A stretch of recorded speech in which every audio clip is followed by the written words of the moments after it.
The Earth's climate is constantly changing and goes through periods of warming and cooling. Climate change is caused by both natural processes and human behavior.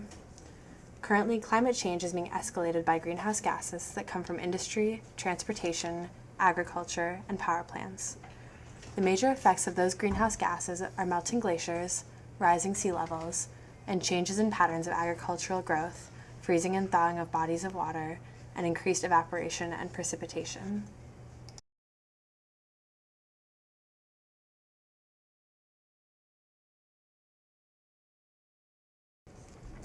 In the United States, changes have been made both on the part of individuals and through encouragement by environmental activists.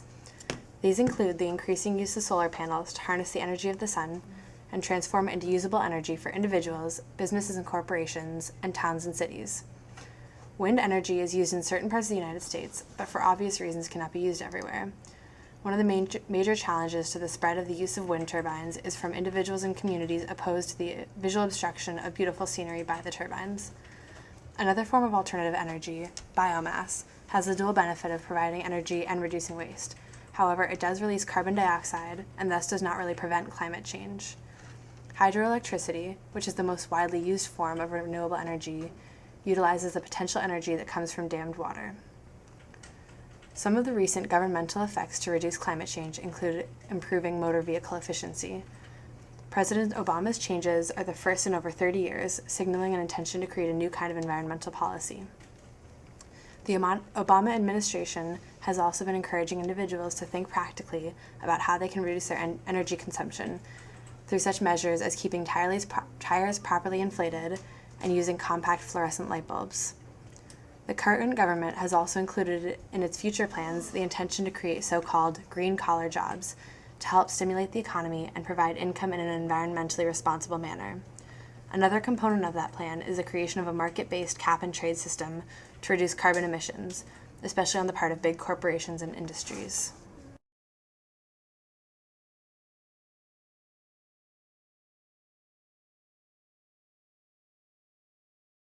Climate change does affect my life. For example, if it snows, then it affects what I wear when I come outside and actually how I behave in, I guess, society.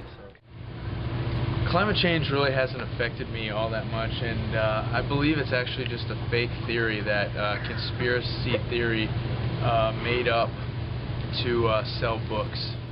Climate change is very important because the world we live in today is all about consumption, and no one really thinks about the future. And in order for children to survive in time to come, we have to, set the pace and kind of prepare an environment in which they can also enjoy the resources that we currently enjoy. No.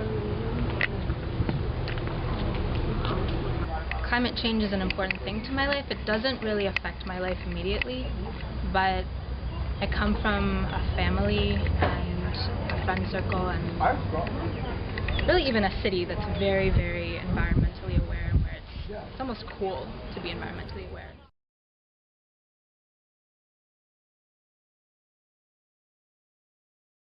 Vulnerable to the effects of climate change because of pre-existing conditions. Many countries have weak institutions, poor governance, civil conflict, social unrest, health problems, as well as incredible poverty. One of the biggest concerns will be droughts.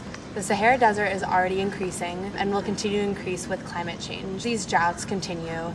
People have less access to drinking water. The agricultural capabilities of these nations will decrease, which will not only diminish the food supply, which will make poor farmers even poorer and less able to bring in an income and to provide food for their families.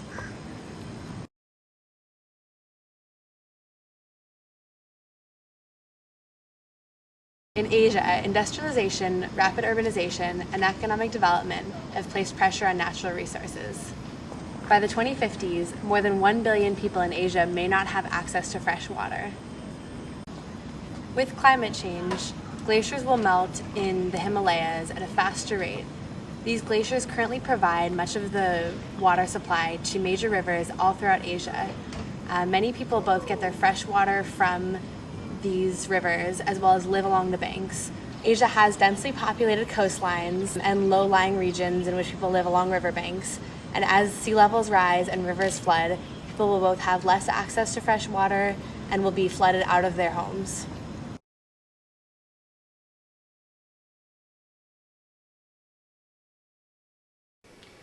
With climate change, Europe will be dealing with a number of different problems.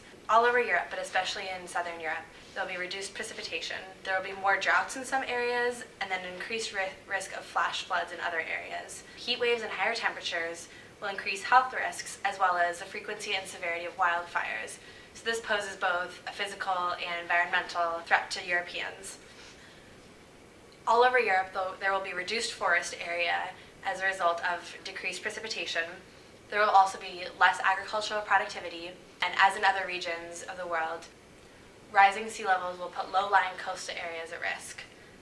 In Southern Europe, less water will reduce hydropower potential, tourism, and crop production in general.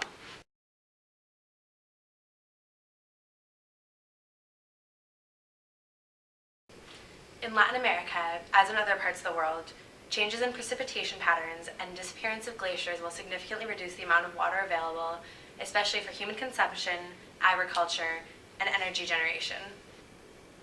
In drier areas, climate change will likely lead to increased salinization and turn much of agricultural land into desert.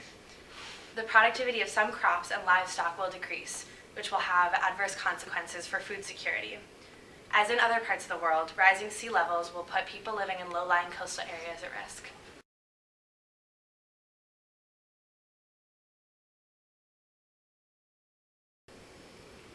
In North America, a decrease of mountain snow due to rising temperatures will lead to increased winter flooding and reduced summer floods, and it'll also alter seasonal availability of water. Many areas are expected to experience longer and more sustained heat waves, which will have a greater potential for adverse health impacts. Sustained higher temperatures will increase the risk of forest fires. Global warming can also increase the number of tropical storms seen, which, as we've seen in the United States, can have potentially disastrous effects on communities.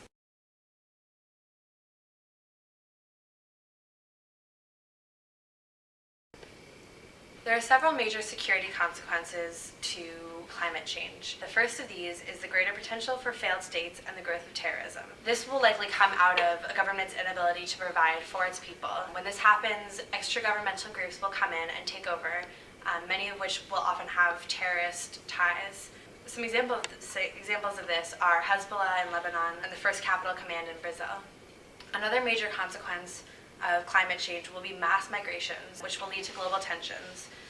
These migrations will be caused by shifts in water and food supply or changes in environments from sea levels rising.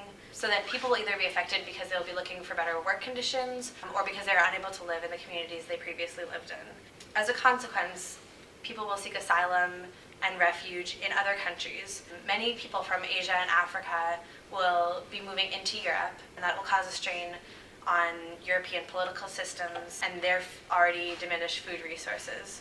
By 2025, it is estimated that 40% of people in the world will be living in countries experiencing significant water shortages. In low-lying areas such as Bangladesh, tens of millions of people could be displaced at that time. There are three types of migration patterns. The first is migration within countries. Major issues associated with this are political stress and distraction from other often more pressing issues such as internal conflict, violence, and the already existing problems of food and water shortages. There's also migration across borders. This will lead to international political conflict and often violence. The third type of migration pattern is across borders and regions of the world. As I mentioned, African and Asian migrants often move to Europe, and this can cause racial and religious tension. A really great example of this is the 2005 civil unrest in France, in which mostly Muslim immigrants found themselves at conflict with native French people. Another security consequence of climate change is the escalation of conflict over resources.